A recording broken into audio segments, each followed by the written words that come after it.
Hello everybody, welcome in today's video. Today I'm again up with a travel video. इस video में मैं अपनी एक ट्रिप के बारे में बात करने वाली हूँ जो कि था to SOU, that is Statue of Unity. Statue of Unity is recently built, like not very recent, but in this BJP government, and it is a very nice place to visit, and it is also a place of pride because it is one of the highest statue of the world. वो world का highest statue है और बहुत ही amazing लगता है. आप जैसे ही Kevadia enter करोगे you get goosebumps when you see the statue. I got, and when I'm speaking then also I'm getting it. It's actually that amazing.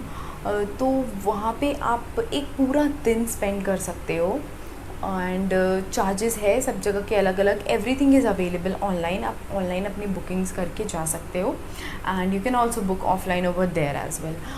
तो मैंने आप अभी तो ट्रेन भी कर दिया है गवर्नमेंट ने.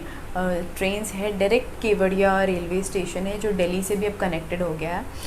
तो वो ट्रेन से आप उतरोगे और जस्ट वॉकिंग डिस्टेंस है. There is a big gate, big like place from where you will enter the campus of SOU basically. तो आप जैसे वहाँ से एंटर करोगे पूरा SOU का कैंपस आ जाएगा. उसके अंदर अगर आप प्राइवेट व्हीकल से वहाँ जाते हो तो आप प्राइवेट व्हीकल को पार्क कर सकते हो और उसके बाद अंदर घूमने के लिए you need to use their buses only. That was one of the amazing thing. I like that thing a lot.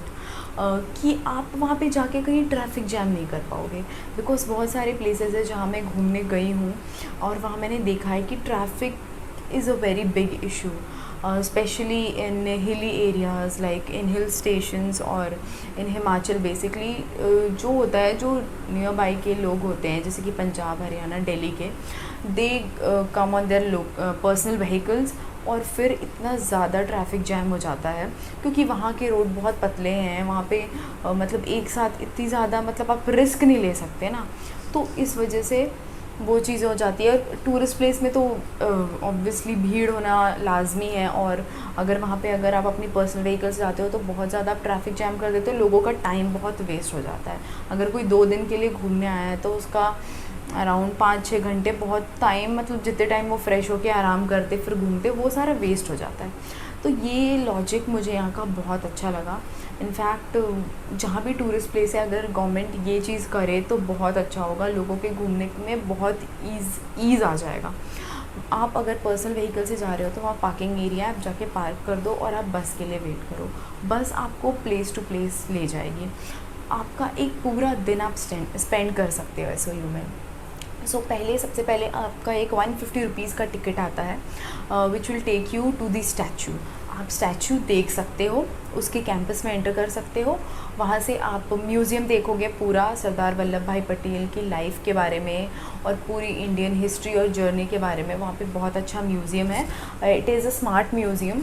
वहाँ पे जो भी चीज़ें हैं वो सारी कंप्यूटर्स में लगी है, स्क्रीन्स में लगी है मतलब, और स्क्रीन्स को आप टच करके क्विज़ेज़ है, बहुत कुछ है. बच्चों के लिए भी काफ़ी अच्छा है. They will get to learn a lot over there.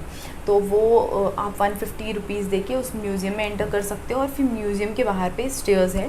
Stairs से आप ऊपर जाके आप सरदार पटेल जी के पैरों के पास आ जाओगे. मतलब वहाँ से आपको जैसे ऐसे करके बिल्कुल स्टैचू दिखेगा और ऐसे दूर से तो बहुत अच्छा स्टैचू दिखता है. और वहाँ से आपको जाके एक्चुअली पता चलेगा कि ये कितना बड़ा स्टैचू है. मतलब 4 फीट की तो सिर्फ उनकी चप्पल की जो सोल है ना वो सिर्फ 4 फीट की है और मैं 5'2" की हूँ. मतलब इतनी तक तो मेरी उनकी चप्पल की सोल ही आ जाएगी.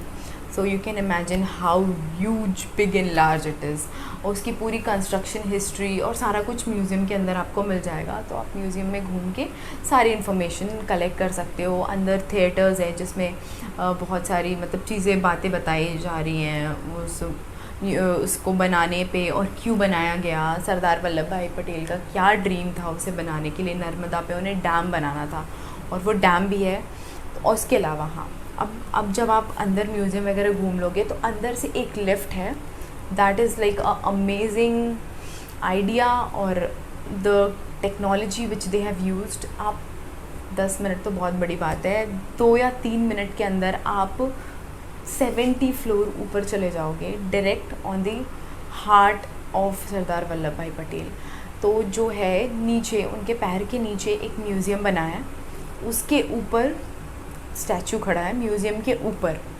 और म्यूज़ियम के अंदर से एक लिफ्ट है जो कि सीधे जाती है स्टैचू के अंदर होते हुए सरदार वल्लभ भाई पटेल की सेकंड बटन के पास में। वो एरिया है जहाँ से आपको पूरा नर्मदा नदी का और पूरा आसपास का व्यू मिलेगा। वहाँ पे व्यू मतलब एक व्यू पॉइंट है बेसिकली उनकी हार्ट पे, मतलब आप डायरेक्ट उनके म्यूज़ियम से सीधे उनके दिल तक पहुँच जाओगे। और वहाँ जाने के चार्जेस है 250 रुपीज़। आपको तुरंत पहुँचा देंगे वो, तुरंत, मतलब आपको लगेगा भी नहीं कि इतनी जल्दी, मतलब। और जब वो बताएंगे कि इतने फ्लोर ऊपर आ चुके हो आप खुद जाके वो देख पाओगे कि कितना ज़्यादा ऊपर और कितनी क्विकली आप आ गए। और वहाँ पे कुछ है नहीं ऐसे, मतलब ऊपर पहुँचने के बाद ऐसा कुछ नहीं है घूमने का। आप साइड से पूरा कंस्ट्रक्शन देख सकते हो, अंदर कितना ज़्यादा लोहा एंड ऑल सारा कुछ लगा है, मतलब उस स्टैचू को स्टैंड कराने के लिए, स्टैचू को खड़ा रखने के लिए। और इसके अलावा आपको वहाँ से पूरा सीनिक ब्यूटी दिख जाएगा, पूरा सीन दिख जाएगा। तो उसके बाद वो एक बहुत हाई अमाउंट है 250 रुपीज़ सिर्फ ऊपर जाने का और ऊपर वो देख के आने का। और ऊपर कुछ ऐसा मतलब स्पेशल नहीं है देखने का, बस वो मुझे लगता है वो जो टेक्नोलॉजी यूज़ हुई है ऊपर से नीचे, नीचे से ऊपर लाने के लिए, जो 2 या 3 मिनट में आपको वो जर्नी कंप्लीट कराती है, तो उसके वो चार्जेस हैं। और उसके बाद आप वहाँ से निकल के आसपास में ज़ूलॉजिकल पार्क है, डैम है, फ्लावर क्या कहते हैं उसे, फ्लावर शो वाला पार्क है, बहुत सारी जगह है घूमने के लिए, बच्चों के लिए एंजॉय करने के लिए, तो बहुत अच्छा है।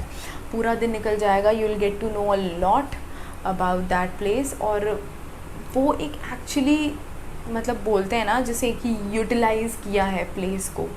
ये चीज़ मैंने नोटिस की अभी, फिर जब मैं अहमदाबाद भी गई थी कंकड़िया लेक, तो वहाँ भी मैंने ये नोटिस किया था कि वो लेक के चारों तरफ उन्होंने इतना अच्छा डेवलप करके रखा है कि अगर कोई वहाँ घूमने आए फैमिली के साथ, फ्रेंड्स के साथ, तो वो अपना पूरा डे वहाँ स्पेंड करे।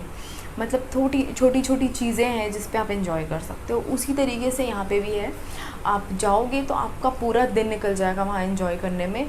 जगह जगह है, आपको बस बस पे चढ़ना है, बस आपको रोकती जाएगी और आप सारे पॉइंट पे उतर के वहाँ पे एंजॉय कर सकते हो। कुछ भी चार्जेस ज़्यादा नहीं है, हर जगह चार्जेस मिनिमम है। अगर आप एक साथ वहाँ पे आता है, मतलब आप ऑनलाइन ओपन करोगे SOU.in ऐसा कुछ है, SOU statue of unity entry fees ऐसा कुछ आप लिखोगे नेट पे, तो आपको एक लिंक मिलेगी। अगर मेरे को लिंक मिलती है तो मैं डिस्क्रिप्शन में डाल दूँगी, मैंने ऑनलाइन बुकिंग की थी वो लिंक देख के। तो उससे आप जाके वहाँ सारे चार्जेस देख सकते हो कि अलग अलग प्लेसेस कौन कौन से हैं और क्या क्या चार्जेस हैं, और आप वहाँ घूम सकते हो। मैं वहाँ पे नीचे गई थी, हमने 150 रुपीज़ का सिर्फ वो ही बुक किया था, हमें लगा यहाँ से सारा हो जाएगा। फिर लोग ऊपर जा रहे थे तो I also got interested to go up.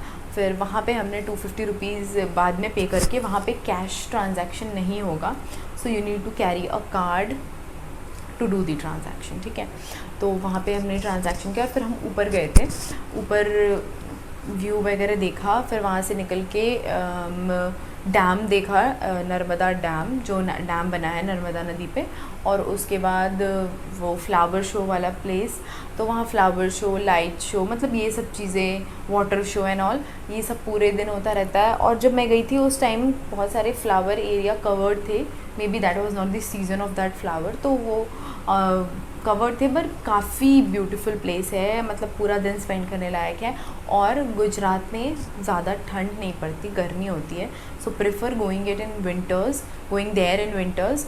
उससे क्या होगा कि आपको वो धूप जो है वहाँ की उतनी कड़ी नहीं लगेगी, यू विल एन्जॉय दैट। क्योंकि दिन से, मतलब आप अगर सुबह 11 बजे जाते हो वहाँ पे, तो आपका आराम से शाम के 4-5 बजे तक घूमने का इंतज़ाम फ़िक्स है। उतना टाइम आप घूम सकते हो, टाइम स्पेंड कर सकते हो।